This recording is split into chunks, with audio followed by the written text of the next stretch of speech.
জিন্দা পার্ক, সবুজের বুকে লুকিয়ে থাকা সেই নরম স্বর্গ, যেখানে ঢুকলেই প্রথমে শোনা যায় পাখির কিচিরমিচির আর গাছের পাতায় বাতাসের মিষ্টি ধুলা। এখানকার নীরবতা আসলে নীরব না, এটা হলো এক ধরনের শান্ত সুর। লেকের জলের টুপটাপ শব্দ, দূরের পাতার খসখস আর প্রকৃতির নিজস্ব মধুর নিঃশ্বাস। কাঠের ব্রিজ পেরোতেই মনে হয় সময় একটু ধীরে হাঁটে। সূর্যের আলো গাছের ফাঁক দিয়ে নরম সোনালি হয়ে নামে, আর চারপাশের সৌন্দর্য যেন ধীরে ধীরে হৃদয়ে গলে যায়। আজ আমি আপনাদেরকে নিয়ে যাচ্ছি সেই মন ভুলানো জগতে, যেখানে প্রকৃতি তার সব গান, সব রং আর সব শান্তি উজাড় করে দেয়।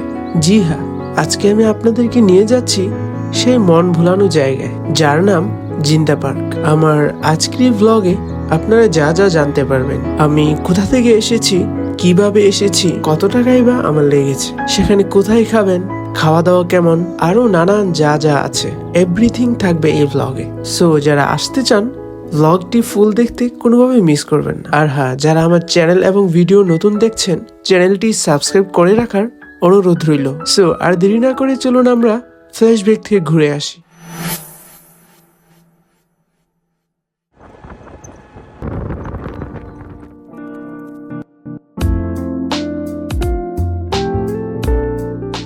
তো হেই, আসসালামু আলাইকুম, কি অবস্থা সবার? আশা করছি ভালো আছেন। আপনাদের দোয়ায় আমিও খুব বেশি ভালো আছি। স্বাগত জানাচ্ছি আমার নতুন একটি ব্লগে। আজকে আমি আপনাদেরকে কোথায় নিয়ে যাচ্ছি ইতিপূর্বে অবগত হয়েছেন। আমরা বাসা থেকে রওনা করেছি সকাল 9টার আশেপাশে। যেহেতু আমাদের আজকের জার্নিটা বেশ লং, তাই আমরা সকাল সকাল বের হয়ে গিয়েছি। আর আমরা যাচ্ছি হচ্ছে নরসিংদী রায়পুরা হতে। এখানে আপনাদের জন্য আমার সাজেস্ট থাকবে, আপনারা যারা দূরের আছেন সকাল সকাল বের হয়ে যাবেন।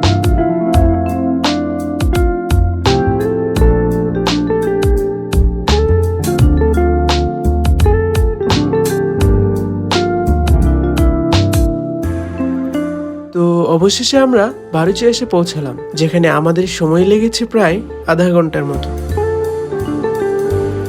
আমরা তাড়াহুড়ো করতে গিয়ে খুব বাজে একটা অবস্থা ফেস করতে হয়েছিল, আর তা হলো আমরা অজান্তে একটি লোকাল বাসে উঠে গিয়েছিলাম। সেটার জন্য আমাদের খুব খারাপ একটা অবস্থার মধ্যে পড়তে হয়েছিল। আমি চাই আপনারা যেন আমার মতো সেই ভুলটি না করেন। আর আরেকটি আপনাদেরকে জানানোর বিষয় হচ্ছে, আমরা লোকাল বাসে ওঠা সত্ত্বেও আমাদের জনপ্রতি ভাড়া লেগেছিল বাড়িচা হতে গাউসিয়া পর্যন্ত 100 টাকা করে। তারপর আমরা কয়েক ঘন্টা জার্নি করে চলে আসলাম গাউসিয়া। তারপর আমরা রাস্তা পার হয়ে চলে আসলাম এই পাশে, যেখান থেকে আমরা একটা রিক্সা রিজার্ভ করব, যেটা আমাদেরকে একেবারে জিন্দা পার্কের গেটে নামিয়ে দিবে। তো কথা অনুযায়ী সবকিছু ফাইনাল করে আমরা রিক্সায় উঠে যাই, যেখানে আমাদের জনপ্রতি ভাড়া ছিল 120 টাকা করে। আর হ্যাঁ, আরেকটি কথা, আপনারা যারা এখন পর্যন্ত ব্লগটি দেখছেন, আপনাদেরকে আমি ব্লগের শেষে জানিয়ে দিব ফ্রেন্ডলি জিন্দা পার্ক ঘুরে আসার জন্য সিঙ্গেল কত টাকা হলে আপনারা ঘুরে আসতে পারবেন, যে বাজেটের মধ্যে থাকবে খাওয়া দাওয়া, ঘোরা, এভরিথিং। তবে যাওয়ার সময় আমাদের আরেকটি খারাপ অবস্থায় পড়তে হয়েছিল, আর তা হলো আপনারা দেখতে পাচ্ছেন কি বাজে একটি অবস্থা। আমরা ভেবেছিলাম একটু সামনে গেলে হয়তো শেষ হয়ে যাবে। এই রাস্তা ছিল প্রায় 15-20 মিনিটের। তো আপনারা যারা আসবেন অবশ্যই মাস্ক নিয়ে আসবেন।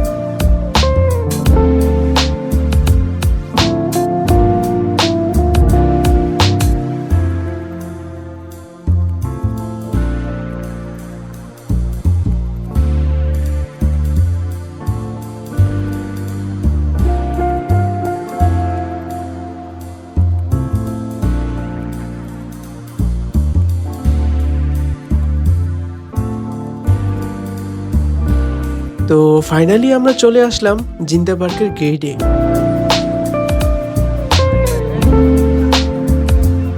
তারপর আমরা টিকিটের জন্য চলে গেলাম কাউন্টারে। যেহেতু আমরা ছুটির দিনে এসেছি, তাই আমাদের জনপ্রতি টিকিট ফি লেগেছিল 150 টাকা করে। তো আর দেরি না করে প্রথমে ছুটলাম আমরা ভিতরের দিকে। এটার বাইরের পরিবেশ দেখে বুঝতে পারছেন পরিবেশ কতটা শান্ত। প্রথমে ঢুকতে আমাদের চোখে পড়লো বিশাল এক সবুজ মাঠ, তারপর চোখে পড়লো সুন্দর একটি মসজিদ। এখন আমাদের খুব বেশি জরুরি হচ্ছে ফ্রেশ রুমে যাওয়া, তাই আমরা প্রথমে যাব ফ্রেশ হতে। আর হ্যাঁ, আরেকটি কথা, এখানে কিন্তু পুরুষ মহিলা 2 শ্রেণীর মানুষেরই ব্যবস্থা আছে।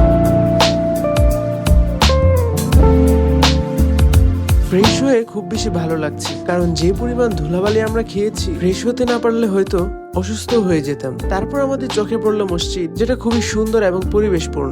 এখানে একটা বিষয় খুব বেশি ভালো লেগেছে, ভেতরে সবকিছুরই ব্যবস্থা আছে। তারপর আমরা ধাপে ধাপে এগুচ্ছিলাম। তারপর প্রবেশ পথের পাশেই উঁচু একটি জিনিস দেখতে পেলাম, এটাকে কি বলে আসলে আমার জানা নাই, মনে হচ্ছে বহু বছর আগে। তারপর আমরা চলে আসলাম একেবারে মেন গেটের সামনে এবং প্রবেশ করছি জিন্দা পার্কে।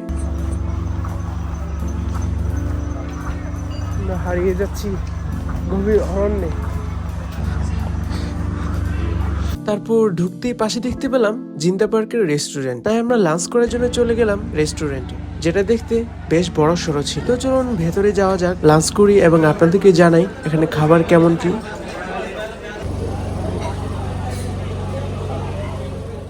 এখানে চার্ট দেখে যা বুঝলাম, এই চার্টের মধ্যে আপনাকে চুজ করতে হবে আপনি কত নম্বর প্যাকেজ নেবেন, সেই অনুযায়ী আপনাকে পে করতে হবে। এখানে প্রত্যেকটি জনপ্রতি প্রাইস দেওয়া আছে। আর এখানে খাবারের মান যদি আমি বলি, খাবারের মান মোটামুটি চলে। আর খাবার অনুযায়ী যদি প্রাইস বলি, সেদিকে একটু ধাক্কা খেতে হবে, কারণ আমার কাছে মনে হয়েছে তাদের খাবারের প্রাইসটা খুব একটা বেশি। তো আপনারা আসলে কোনটা খাবেন, কোনটা নিতে পারেন, চার্ট দেখে নিতে পারেন।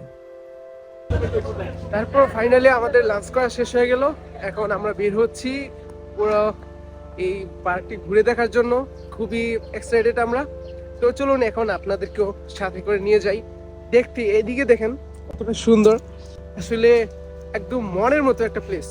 আসলে আপনারা যারা আসতে চান অবশ্যই আসতে পারেন নির্দ্বিধায়, খুবই ভালো লাগবে।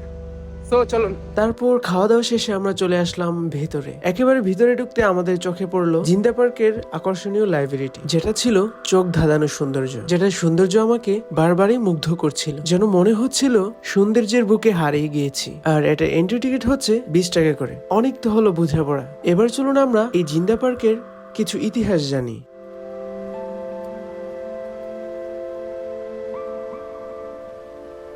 প্রথমে জানবো আমরা জিন্দা পার্কের সূচনা। 1980 সালে কিছু উৎসাহী কিশোর অগ্নিবীণা স্টুডেন্টস ফোরাম নামে একটি ছোট সংগঠন করে। তাদের স্বপ্ন ছিল একটি স্থান যেখানে গ্রামের মানুষ এবং শিশুদের জন্য বিনোদন ও প্রকৃতির সংমিশ্রণ থাকবে। মাত্র 60 টাকা পুঁজি নিয়ে তারা এই যাত্রা শুরু করে। হ্যাঁ, মাত্র 60 টাকা।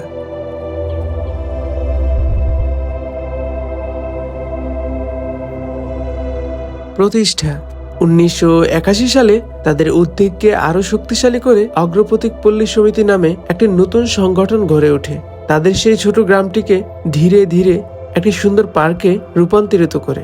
প্রথমে পার্কটির নাম ছিল শান্তি কানন, কিন্তু পরে এর প্রাণবন্ত পরিবেশ এবং গ্রামের মানুষের জন্য একটা জীবন্ত স্থান হওয়ার কারণে এর নামকরণ করা হয় জিন্দা পার্ক।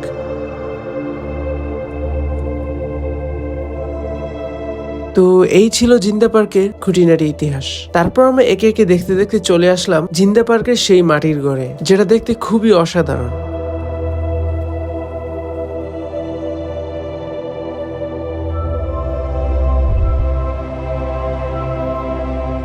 আর হ্যাঁ, আরেকটি কথা আপনাদেরকে বলা হয়নি, এই জিন্দা পার্কটি নারায়ণগঞ্জ জেলার মধ্যে পড়েছে। তো আপনারা এতটুকু পর্যন্ত দেখেই বুঝতে পারছেন জায়গাটা কত নীরব এবং শান্ত। আপনারা চাইলে আপনাদের ফ্যামিলি সহ এখানে ঘুরতে আসতে পারেন, কারণ এটি হবে আপনার জন্য, ফ্যামিলি নিয়ে ঘোরার জন্য বেস্ট একটি জায়গা। তারপর আমাদের মোটামুটি অর্ধেক ঘোরা শেষ। এখন আমরা চলে আসছি ড্রাম দিয়ে বানানো ব্রিজে, যেটা নিজ চোখে দেখতে যে এত সুন্দর লাগবে আমি ভাবতে পারিনি। অর্ধেক পার্ক ঘুরে এখানে এসে আমার মনে হলো এই না হলো জিন্দা পার্কের সৌন্দর্যের জায়গা। আর হ্যাঁ, এই জিন্দা পার্কের আয়তন প্রায় 33 একর, অর্থাৎ 100 বিঘা জায়গা জুড়ে এই পার্ক। ভাবা যায় কত বড়।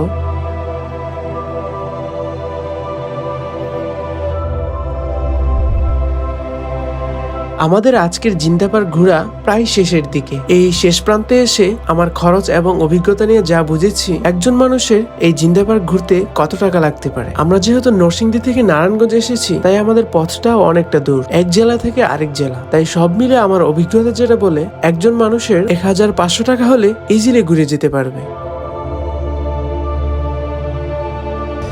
তো আমরা এত সুন্দর সুন্দর জায়গা দেখে বিমোহিত হয়ে যাচ্ছি। তো সব মিলে আমাদের জার্নিটা খুব বেশি ভালো ছিল। আর জিন্দা পার্কের সৌন্দর্য নিয়ে যদি বলি, আমার কাছে এক কথায় অসাধারণ লেগেছে। আপনারা যারা ভাবছেন ফ্যামিলি নিয়ে ঘুরতে যাবেন কোথাও, তাহলে আপনাদের জন্য এটাই বেস্ট হবে। তো আজকের এই ব্লগ এখানে শেষ করছি। যারা এখন আমার চ্যানেলটি সাবস্ক্রাইব করেন নাই, সাবস্ক্রাইব করে দিয়ে। তো সবাই ভালো থাকবেন, সুস্থ থাকবেন, আমার জন্য দোয়া করবেন। দেখা হচ্ছে নতুন কোনো ব্লগে।